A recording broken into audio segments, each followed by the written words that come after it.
sempre a sua atenção agora no Senhor, né, na palavra, tudo que estará acontecendo aqui nessa noite. Está chegando aí as Olimpíadas, né? Está só se falando de Olimpíadas. E tem um texto aqui na palavra de Deus, 1 Coríntios 9, onde Paulo ele diz assim, capítulo 9, versículo 22: Fiz-me como fraco para os fracos, para ganhar os fracos.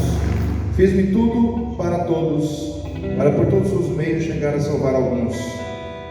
Eu faço isso por causa do Evangelho, para ser alguém também participante dele. Não sabeis vós que os que correm no estádio, todos na verdade correm, mas só um leva o prêmio? Correi de tal maneira que o alcanceis. E todo aquele que luta, de tudo se abstém. Eles o fazem para alcançar uma coroa corruptível, nós, porém, uma incorruptível. Pois eu assim corro, não como uma coisa incerta, assim combato, não como batendo no ar. Antes subjugo meu corpo e reduzo a servidão, para que pregando aos outros, eu mesmo não venha, de alguma maneira, a ficar reprovado. O apóstolo Paulo aqui, ele fala de algumas coisas muito importantes, e a primeira delas é a flexibilidade do amor. Que o amor de Deus, ele é flexível no sentido de nos dobrar, muitas vezes, no sentido de que nós possamos amar as pessoas com as suas particularidades, amar as pessoas e permitirmos que esse amor nos leve, muitas vezes, a aceitarmos comportamentos que essas pessoas têm que nós muitas vezes não temos. Quando o apóstolo Paulo ele diz: fiz-me como os fracos para ganhar os fracos. Antes disso ele diz: fiz-me como judeu para ganhar os judeus. Fiz-me como grego para ganhar os gregos. Fiz como alguém que estava sem lei para ganhar aqueles que estavam sem lei. O que isso quer dizer? Não quer dizer que a gente tem que fazer as coisas erradas que as pessoas que nós queremos trazer para Jesus estão fazendo, mas quer dizer que nós precisamos estar ao lado delas. Precisamos de alguma maneira nos identificarmos com essas pessoas. Precisamos de alguma maneira exercitar a empatia, que é nos colocarmos no lugar daquela pessoa. E o amor de Deus, ele é empático. Ele é o amor que nos leva realmente a entrar na realidade do outro. Talvez a palavra mais certa é essa: entrar na realidade do outro, sem participar dos erros do outro, mas de alguma maneira mostrar que nós estamos ali, ao lado daquela pessoa, entendendo o seu mundo, entendendo a sua realidade, entendendo o que ela está vivendo e fazendo parte daquilo. Então muitas vezes nós, como seres humanos, nós temos uma mania que é muito natural a nós. Quando alguém é muito diferente da gente às vezes se aparta ou se afasta, né? Se não compartilha dos mesmos gostos pessoais que os meus, aparentemente eu não quero me aproximar muito daquela pessoa, porque é muito diferente de mim.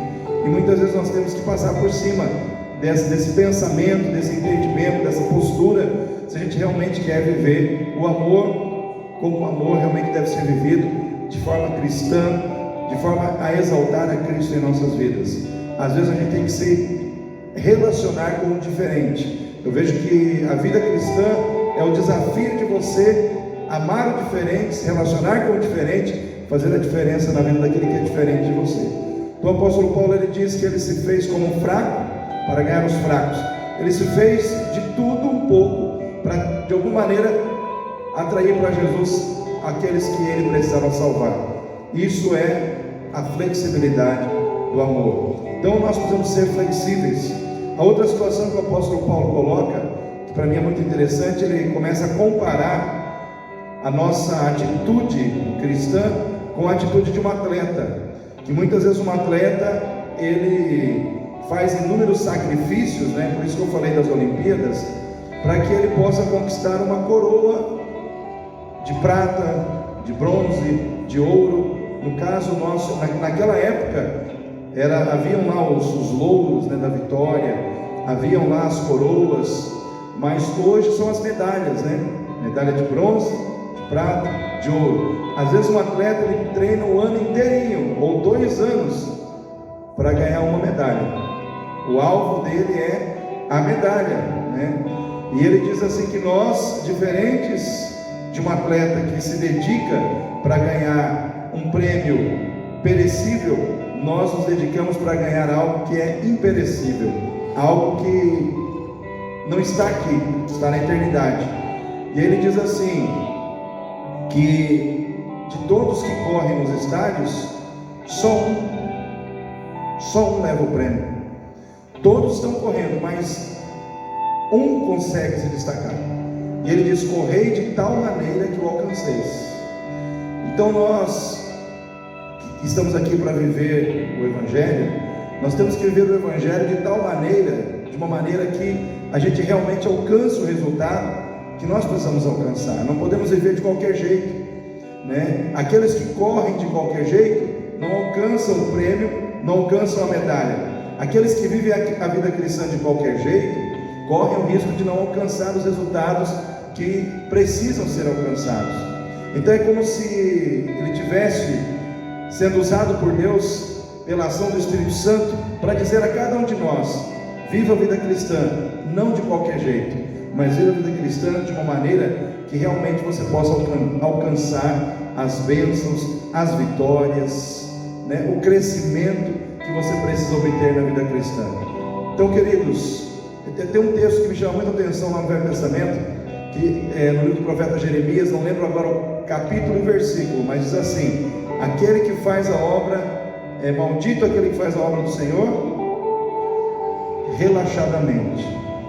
Nós estamos debaixo da graça, não acredito em maldição sobre a nossa vida, mas eu acredito que fazer as coisas relaxadamente sempre trará para nós consequências negativas. Uma pessoa que age de forma relaxadamente na sua vida profissional, ela não vai alcançar os resultados que ela deveria alcançar na sua vida profissional. Assim como um cristão que vive relaxadamente sua vida cristã, tipo assim: eu oro quando der, eu leio a Bíblia quando der vontade, eu vou no culto quando não tiver outra coisa para fazer, eu não vou ficar me preocupando tanto com as palavras que saem da minha boca, se são agradáveis ou não.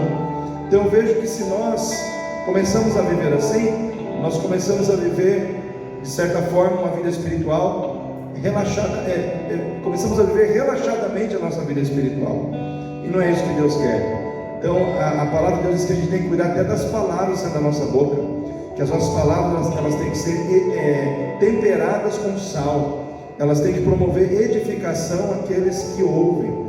Ou seja, até a nossa linguagem a gente tem que cuidar.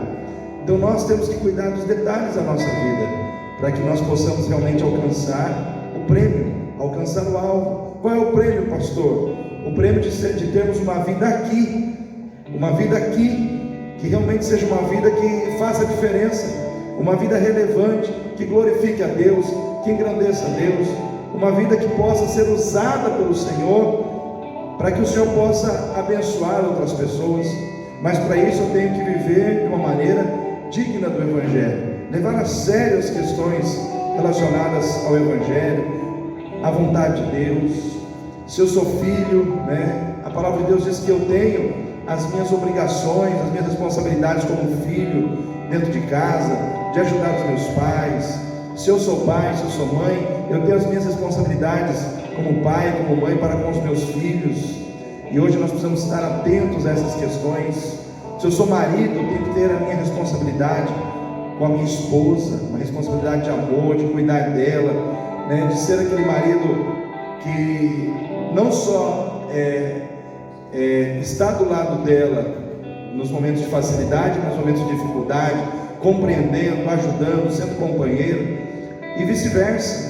Então todos nós temos as nossas responsabilidades na nossa vida cristã, como servos de Deus, na casa de Deus, né? Nós temos a nossa responsabilidade com o nosso ministério, não fazer as coisas de qualquer jeito, mas fazer com excelência, para a glória de Deus, porque nós estamos servindo a Deus, amém, irmãos? O que nós fazemos aqui, nós fazemos para quem? Para Deus, para a glória de Deus. Por isso que a Bíblia diz: portanto, quer comais, ou quer bebais, ou fazer qualquer outra coisa, fazem tudo para a glória de Deus, porque tudo que nós fazemos é para a glória de Deus. é para a glória de Deus. Nós existimos nesse mundo para a glória de Deus. A nossa vida, ela deve trazer glória ao nosso Deus. Ele nos salvou, né? Ele é o nosso Senhor. Então nós devemos glorificar o seu nome. Um atleta, ele não tem medo de ser ferido, né? Por estar desenvolvendo, vamos dizer assim, a sua atividade como atleta. Imagina se um atleta ele ficasse com medo de ser ferido e ele desistisse de ser atleta porque ele poderia ser ferido. E muitas vezes ser cristão também é assim. Nós corremos o risco de nos ferirmos em algum momento, mas faz parte, né, do nosso crescimento, nosso fortalecimento espiritual. Um jogador de futebol, ele constantemente está machucado, mas ele não desiste de jogar futebol porque ele se machucou. Ele entende que faz parte da sua profissão, faz parte de quem ele é, faz parte da sua vocação. Assim também somos nós.